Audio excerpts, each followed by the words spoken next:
to do, just saying that why don't you investigate any group linked to extremists, not just Muslims. And this is playing against a backdrop of another attack on Muslims in the country. Some states are trying to clamp down on the effect of Sharia or Islamic law. Tom Ackerman has that story.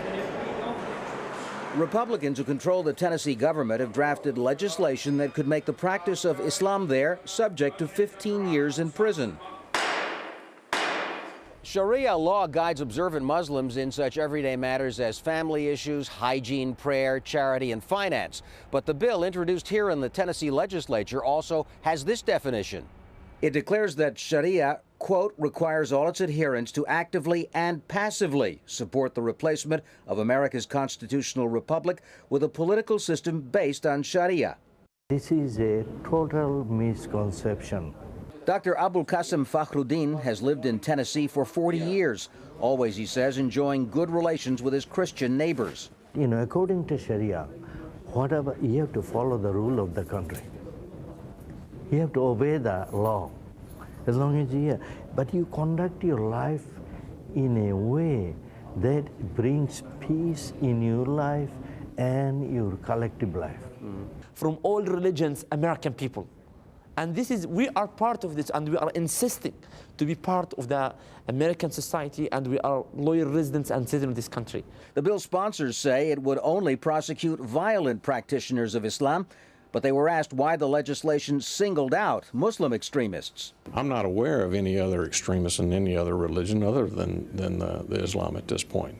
None has bubbled to the top to the point of what we have seen with Islam. The campaign against Sharia echoes America's past legal assaults on the civil rights of Roman Catholics in the early 20th century, efforts that were ultimately defeated. And the idea was that you can separate out in Roman Catholicism what is political and what is religious. And this is really the same kind of effort. An effort which the Muslims of Tennessee intend to resist just as fiercely. Tom Ackerman, Al Jazeera, Nashville, Tennessee. Now for more news from Europe, let's go back to Stephen in London. Stephen. Thanks very much, Jane. Italy's government has adopted a controversial draft bill that would overhaul the justice system, thus restricting the powers of prosecutors. Silvio Berlusconi's opponents accuse the Prime Minister of proposing laws in order to dodge his own prosecution, as Barnaby Phillips reports. Silvio Berlusconi announced the reforms with a bandage on his face. Estetico a cui sono sottoposto. He's had surgery to repair damage suffered when he was attacked in the streets 18 months ago. So what's the connection between these judicial reforms and his own well-publicized legal difficulties? Zero, assolutamente zero. Questa riforma noi l'abbiamo... Zero, absolutely zero. We've been planning this since 1994 when we entered politics. I've told young people from my party Forza Italia that I will never leave politics without first introducing this sort of reform into our judicial system. So what exactly are Berlusconi's reforms? He wants a clear separation between judges and prosecutors, with less power for prosecutors. He wants judges to pay damages for mistakes. And he wants a more efficient system. Looming over Italy is the impending case of Berlusconi and the girl they call Ruby the Heart Stealer. He's accused of paying her for sex before her 18th birthday. They deny this, but his opponents say it's no coincidence that he's now trying to reform the judiciary. He needs a diversion to talk about something else from that.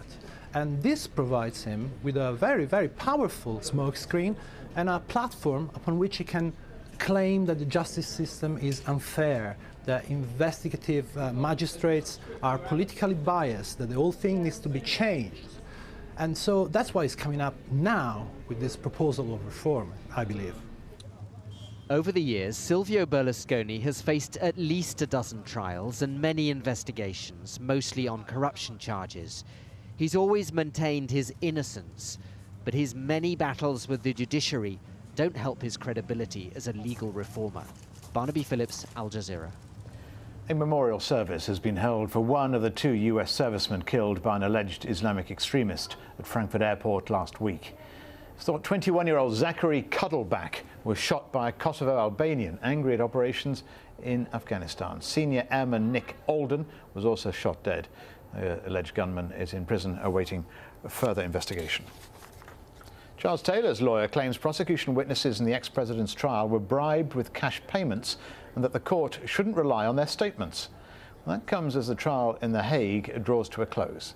The 62-year-old pleads not guilty to 11 counts of war crimes and crimes against humanity. The trial is expected to conclude in the next 24 hours. And that's all from Europe. Time to go back to Doha.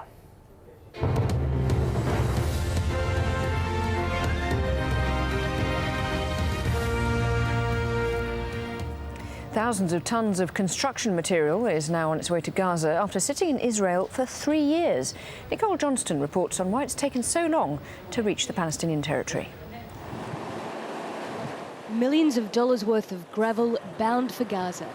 This material is desperately needed to rebuild the strip. Instead, it's been stuck on the Israeli side of the border for over 3 years. Ever since Israel imposed its siege on Gaza, construction material has been banned from the strip.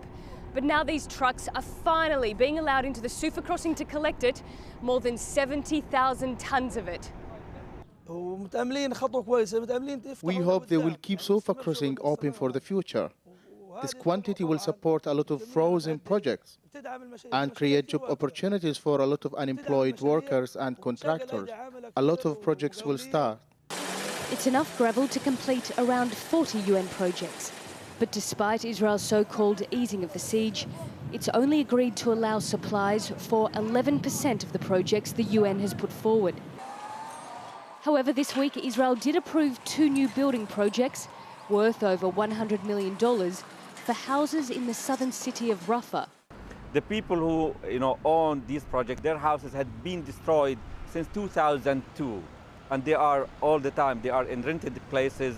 We paid millions of dollars, as rent for those people. So at last, the gravel rolls into Gaza, and a number of UN projects will finally begin. But for the private sector, cement and stones are still banned by Israel. In their case, the only option is to smuggle in supplies or once again use recycled stone. Nicole Johnston, AlJazeera at Sufa Crossing. The Dalai Lama has announced he'll be stepping down as political head of the exiled Tibetan movement. He says it's time for a freely elected leader to take over. The announcement comes on the anniversary of the 1959 Tibetan uprising against Chinese rule. But he remains Tibet's spiritual leader. Well, China and India will be watching those developments with great interest. Our correspondents in New Delhi and Beijing have the reaction from there. This comes just a few days after China has said during its annual session of the National People's Congress that the future Dalai Lama is to be reincarnated and not elected, presumably to allow the Chinese to select their reincarnation. Now, on Thursday, the Chinese Foreign Ministry came out with a typically strong response when it comes to Tibetan affairs. The Dalai Lama is always a political figure in exile trying to split China in the long term in the name of religion. He's the leader of the Tibetan Independence Party,